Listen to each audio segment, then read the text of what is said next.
ujian part 2. Nanti kalian simak baik-baik ya ceritanya. Terima kasih.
Pagi yang cerah menampakkan keceriaan.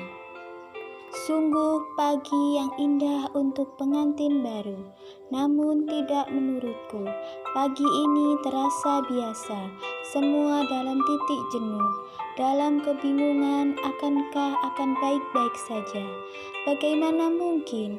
Sedangkan hari ini aku akan pindah ke rumah Mas Aldo. Rumah yang pasti terasa asing bagiku.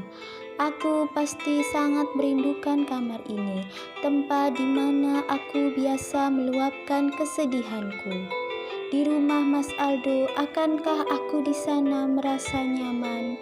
Seperti halnya di tempat ini, aku juga pasti akan merindukan ayah dan ibuku yang telah membesarkanku.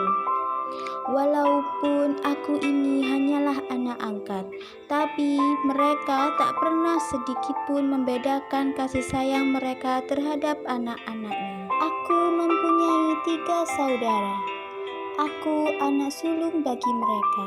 Mereka mengambilku di sebuah panti asuhan Bina Pertiwi, tempat di mana aku merasa beda, tidak seperti yang lain, yang bisa punya ayah dan ibu yang menyayangi mereka. Hingga akhirnya Pak Rahardi dan Ibu Kurnialah yang memberikanku kasih sayang utuh sebagai orang tua angkatku. Dari situlah aku merasakan keutuhan dalam keluarga. Aku punya ayah dan ibu dan juga kini aku memiliki 3 adik yang sangat menyayangiku dan menghormatiku sebagai kakaknya. Pak Rahardi dan Ibu Kurnia menjadikan aku anak angkat mereka sejak usiaku masih menginjak umur 7 tahun. Pada saat itu, aku sangat bahagia karena aku bisa memiliki keluarga yang sejak lama aku impikan. Aku memiliki ayah kandung. Ya, aku tahu itu. Ayah kandungku adalah seorang dosen di salah satu perguruan negeri yang cukup ternama di Jakarta. Di Universitas Negeri Jakarta lah tempat beliau mengajar. Ayahku adalah ayah yang baik. Beliau selalu mengunjungiku di panti asuhan. Pasti kalian bertanya, kenapa ayahku tidak mengajakku pulang ke rumah? Pasti hal itu terlintas di pikiran. Ayahku punya alasan tersendiri kenapa dirinya membiarkan putrinya tinggal di panti asuhan. Aku hanyalah anak yang tidak diinginkan. Aku harus kehilangan ibuku di saat ibu melahirkanku. Sejak saat itulah ayah menitipkanku di panti asuhan Bina Pertiwi karena ayah tidak bisa membawaku ke keluarganya. Keluarga ayah adalah keluarga pejabat yang selalu menjaga nama baiknya. Memang ayah dan ibuku sudah menikah, namun istri pertama ayah tidak suka hal itu.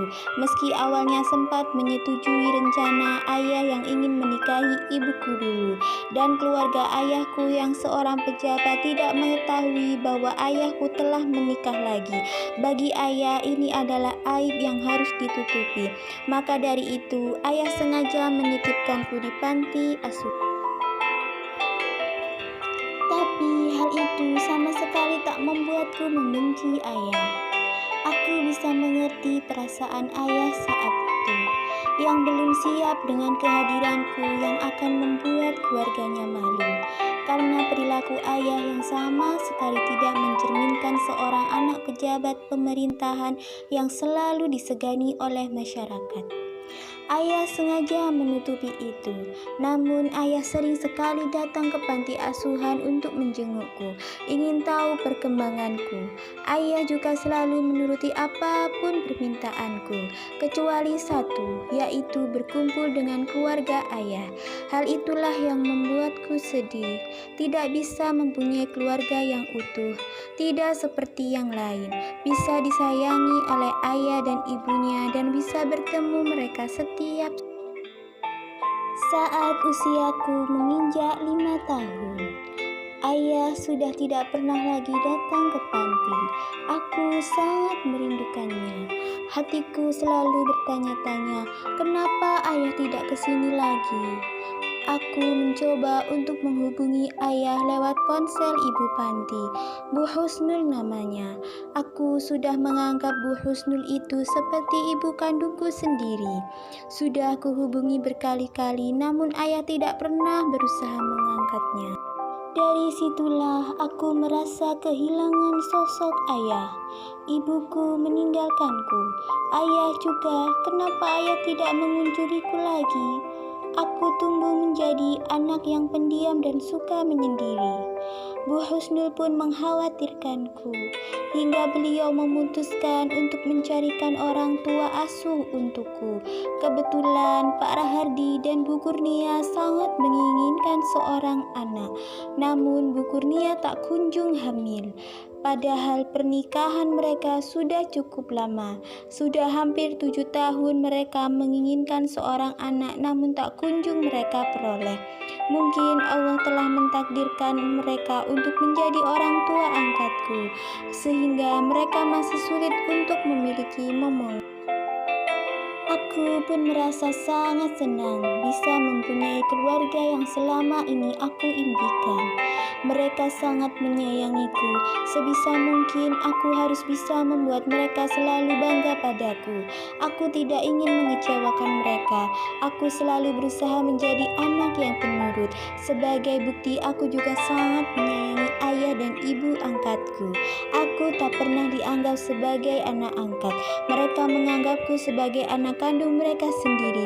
Bahkan ketiga adikku pun menyangka aku ini kakak kandung mereka. Mereka baru mengetahui bahwa aku adalah anak angkat di pernikahanku dengan anak dari sahabat baik ayah, Mas Aldo.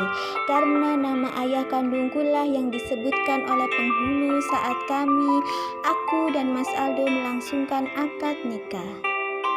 Meski mereka telah mengetahui sebuah rahasia yang memang selalu ayah dan ibu sembunyikan dari mereka, hal itu tak membuat mereka kecewa dan membenciku. Mereka justru lebih menyayangiku. Bagi mereka, aku tetaplah kakak kandung mereka yang selalu mereka sayangi dan hormati.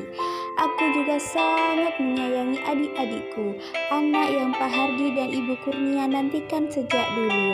Ibu Kurnia hamil anak pertamanya saat aku berusia 9 tahun. Aku yang tengah tinggal selama 2 tahun dengan keluarga baru. Aku bahagia sekali memiliki seorang adik. Akhirnya keluarga kami pun terlihat sangat lengkap.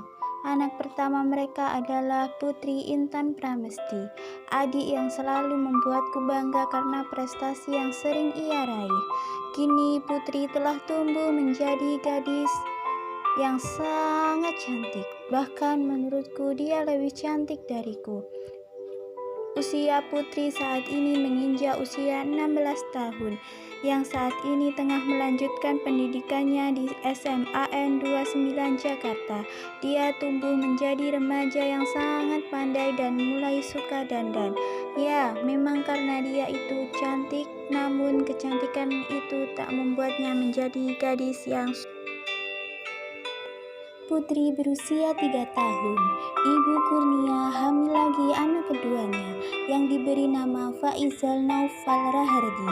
Faizal yang memang hanya terpaut 3 tahun dengan Putri, kini pun seperti mereka ini sepantaran. Padahal Faizal baru saja menginjak pendidikan SMP. Dia memilih SMP Negeri 30 Jakarta untuk menjadikan tempatnya dalam menuntut ilmu. Itu semua karena Faizal terlihat lebih tinggi juga lebih dewasa. Bahkan saat mereka jalan berdua pun banyak orang yang mengira kalau mereka itu pacaran, padahal mereka adalah kakak beradik. Hal itulah yang sering membuat Faizal malu untuk jalan bareng. Anak ragil mereka adalah si mungil Ayu Nania Nanda Pramesti.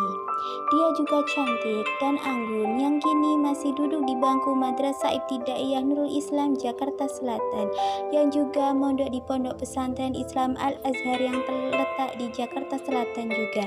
Dialah yang mengikuti jejakku, ingin memperdalam ilmu agama, dan juga anak ayah yang paling dekat denganku.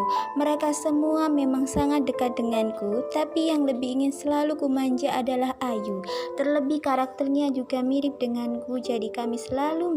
Pak Rahardi, ayah angkatku, beliau bekerja di perkebunan milik pribadi warisan dari kedua orang tuanya yang beliau kelola dengan adik beliau. Aku memanggilnya Paman Sam. Namanya adalah Sampurnawan Aji Wijaya. Panggilan akrabnya adalah Paman Sam. Paman Sam juga sangat menyayangiku. Beliau menganggapku juga seperti anaknya sendiri. Setiap pagi Paman Sam selalu membawakanku bubur ayam buatan Bibi Murni. Bubur itu sangatlah lezat, yang nantinya bubur itu pasti akan sangat kurindukan.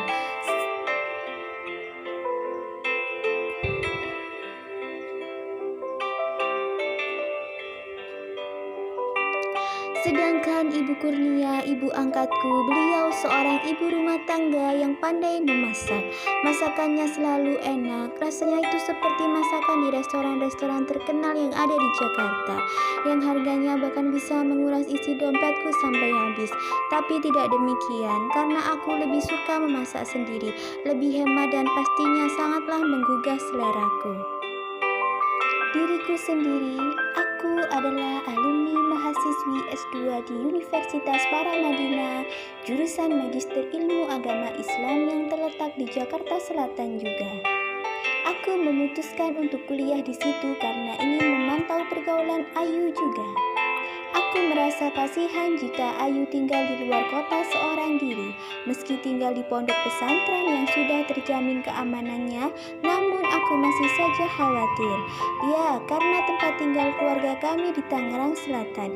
Jadi kami dulu pun memutuskan untuk pulang ke rumah dalam sebulan sekali. Itu pun sudah sangat menahan rindu. Sangat manis menurutku. Ya, aku paham itu. Pasti Mas Aldo ingin menjaga agar tubuhnya tetap terbentuk sempurna. Jadi sebisa mungkin ia hindari makanan yang mengandung banyak karbo di pagi hari. Sangat beda denganku yang minus dalam menjaga penampilan. Aku lebih suka diriku terlihat apa adanya. Dengan penuh kesederhanaan ini, aku sadar aku pasti sangat jauh di bawah Alicia, pacar Mas Aldo. Apakah mungkin suamiku bisa mencintai kesederhanaanku ini? Kata-kata itulah yang saat ini terlintas di pikiranku. Baiklah, ucapku dengan singkat sembari menarik sedikit bubur di dalam mangkok kecil dan langsung aku berikan ke tangan Mas Aldo. Terima kasih, ucapnya dengan lembut sembari melempar senyum ke arahku. Ku perhatikan senyuman itu semakin manis. Nah Aldo, kok makan buburnya hanya sedikit? Tanya Paman Sam yang mendekati kami berdua di meja makan. Melihat bubur yang kuberikan ke Mas Aldo hanya Kesha, tambah lagi buburnya. Masa cuma sedikit begitu? Buburnya juga masih banyak. Kalau kurang, nanti paman ambilkan lagi. Tenang saja, bibi hari ini masak buburnya lebih banyak. Ujar paman yang menyuruhku menambahkan bubur ayam lagi ke mangkuk yang sedang dipegang Mas Aldo. Gak usah paman, nanti kalau saya menginginkannya lagi, saya bisa ambil sendiri kok. Khawatirnya kekenyangan, makanya saya hanya meminta buburnya sedikit.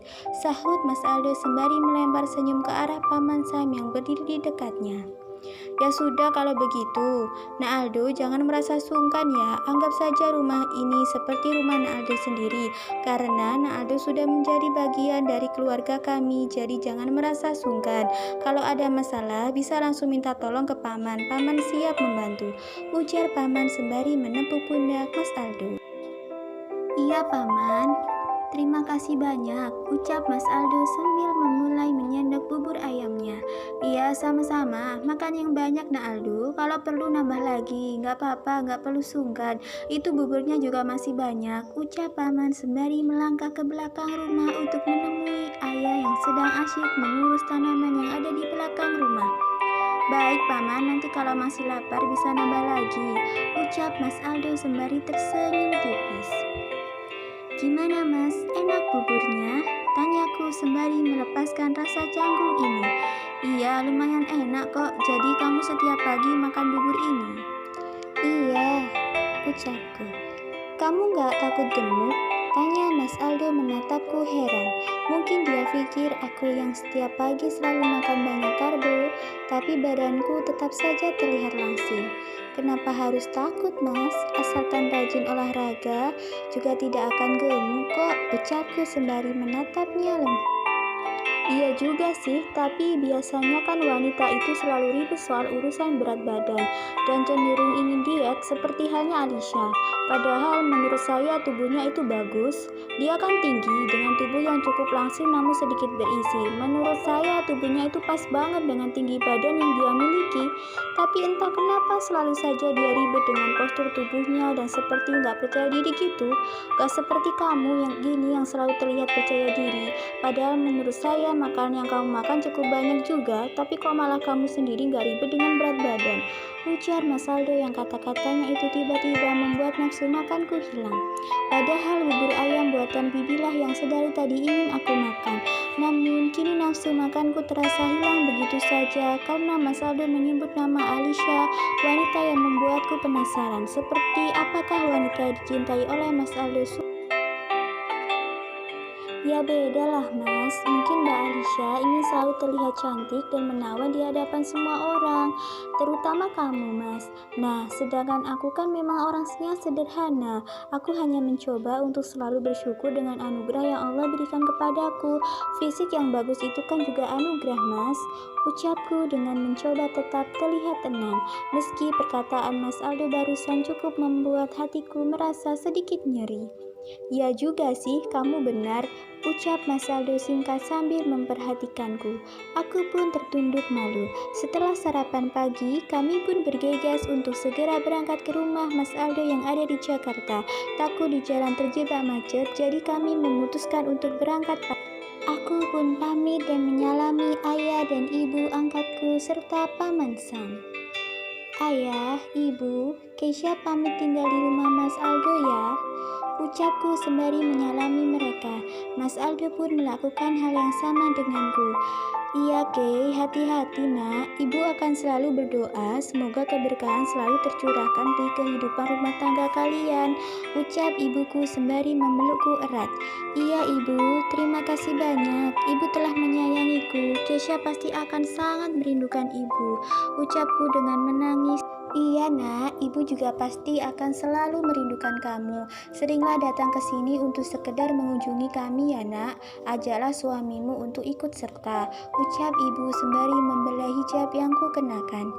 Iya bu, itu pasti. Saya pasti mengizinkan Kesha untuk sering kemari. Bahkan saya yang akan mengantarnya saat Kesha merindukan kalian, sahut Mas Aldo yang menjawab ucapan ibu. Benarkah begitu atau ini hanya sandiwaranya? Entahlah, aku tidak ingin larut memikirkan hal itu. Paman Sam, Keisha pamit ya. Keisha pasti juga akan merindukan paman, ucapku sembari mengulurkan tanganku bersalaman dengan Paman Sam. Iya Kay, kamu jadi istri yang nurut ya, jangan membantah apapun perintah suamimu, asalkan itu perintah yang sesuai dengan syariat, ujar Paman Sam menasehatiku. Iya Paman, terima kasih ya. Keisha pasti juga akan rindu dengan bubur ayam buatan Bibi, ucapku dengan lembut sembari tersenyum mengingat pasti aku akan rindu masakan ibu dan bubur ayam buatan Bibi. Kamu ini, kalau rindu ya kamu bisa datang ke rumah paman. Pasti bibi kamu akan siap membuatkan bubur ayam kesukaanmu itu, ujar paman sembari tersenyum lebar. Ya Paman Sam, insya Allah Keisha akan sering mengunjungi paman di rumah, ucapku dengan tersenyum sumringah. Nah Aldo, jaga putri ayah baik-baik ya, jangan sakiti putri ayah, ujar ayah yang berharap Mas Aldo bisa memperlakukan. Iya ayah, pasti Aldo jagain Keisha dengan sebaik mungkin. Aldo juga tidak akan melakukan sesuatu yang bisa menyakiti hati Keisha. Aldo pamit membawa Keisha tinggal di rumah Aldo ya ayah, ucap Mas Aldo. Entah apa perkataannya itu dari hati ataukah hanya pelengkap sandiwaranya saja. Iya, ayah nitip Keisha ya nak Aldo, ujar ayah sembari mengusap air matanya. Aku tahu ayah pasti berat melepasku untuk tinggal bersama Mas Aldo. Baik ayah, ya sudah, Aldo sama Keisha berangkat dulu ya ayah, ibu, Paman Sam. Assalamualaikum. Waalaikumsalam warahmatullahi. Kami pun memasuki mobil milik Mas Aldo yang sudah terparkir di depan rumah. Sembari melambaikan tangan ke arah keluargaku, aku pun terdiam. Begitu juga dengan Mas Aldo yang tidak mengucapkan sepatah kata pun. Selama perjalanan menuju rumah Mas Aldo pun kami hanyut dalam diam. Hanya terdengar suara musik yang sedang Mas Aldo putar. Sesampai di rumah Mas Aldo, aku langsung itu aku bergegas mandi, sholat duhur baru istirahat. Jam dinding telah menunjukkan pukul 4 sore. Aku pun bergegas bangun untuk mandi dan sholat asar. Setelah itu aku keluar kamar untuk ke dapur karena perutku sudah. Aku pun berjalan menuju dapur. Ku mencari letak dapur. Ku coba perhatikan sekeliling dan kulihat semua pemandangan yang membuat hatiku terasa nyeri sekali. Kudapati Mas Aldo duduk berdekatan sembari berpelukan dan sesekali kulihat Mas Aldo mencium pipi wanita itu. Hatiku terasa sakit sekali. Itu pasti Alicia. Kenapa Mas Aldo mengajak Alicia ke rumah? Hatiku seketika itu hancur lebur berubah menjadi kepingan-kepingan yang tak ternilai harganya. Hatiku sakit melihat mereka bersama. Padahal hari ini pertama kali memasuki tempat tinggal Mas Aldo. Namun Mas Aldo tidak memperlakukanku dengan baik. Bahkan dia. Baiklah, itu tadi cuplikan novel Kemilau Cinta Keisha. Next episode 2, ujian part 2. Sekian ya teman-teman, semoga menginspirasi kalian ya. Terima kasih. Wassalamualaikum warahmatullahi wabarakatuh.